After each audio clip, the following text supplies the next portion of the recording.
திருப்பூர் மாவட்டம் திருமூர்த்தி அணையிலிருந்து நாளை முதல் பாசனத்திற்கு தண்ணீர் திறந்துவிட முதலமைச்சர் செல்வி ஜெயலலிதா உத்தரவிட்டுள்ளார்.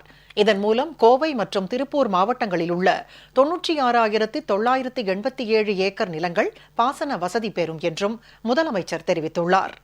முதலமைச்சர் செல்வி ஜெயலலிதா இன்று வெளியிட்டுள்ள அறிக்கையில், திருப்பூர் மாவட்டம் திருமூர்த்தி அணையிலிருந்து பரம்பிக்குளம் ஆழியாறு திட்டத்தில் பாலாறு பழைய ஆயக்கட்டு பாசனமான தளி வாய்க்கால் பாசனம் மற்றும் பாலாறு படுகையின் 2ஆம் மண்டலத்தில் நிலையில் உள்ள பயிர்களை காக்கும் பொருட்டு தண்ணீர் திறந்துவிடக் கோரி தளி வாய்க்கால் வடபூதி நத்தம் பாசன விவசாயிகள் சங்கத்தினர் மற்றும் பாலாறு படுகை முன்னோடி உள்ளிட்ட வேளாண் பெருங்குடி மக்களிடமிருந்து தமக்கு கோரிக்கைகள் வந்துள்ளதாக தெரிவித்துள்ளார்.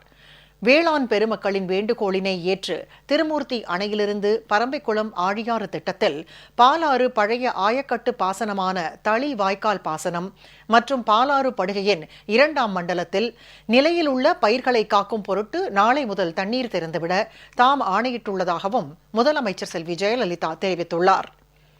இதனால் கோயம்புத்தூர் மாவட்டத்தில் உள்ள பொள்ளாச்சி வட்டம் மற்றும் திருப்பூர் மாவட்டத்தில் உள்ள உடுமலைப்பேட்டை, பல்லடம், திருப்பூர், காங்கேயம் மற்றும் தாராபுரம் வட்டங்களில் உள்ள மொத்தம் 96,987 ஏக்கர் நிலங்கள் பாசன வசதி பெறும் என்பதை தாம் மகிழ்ச்சியுடன் தெரிவித்துக் கொள்வதாகவும் முதலமைச்சர் செல்வி ஜெயலலிதா குறிப்பிட்டுள்ளார்.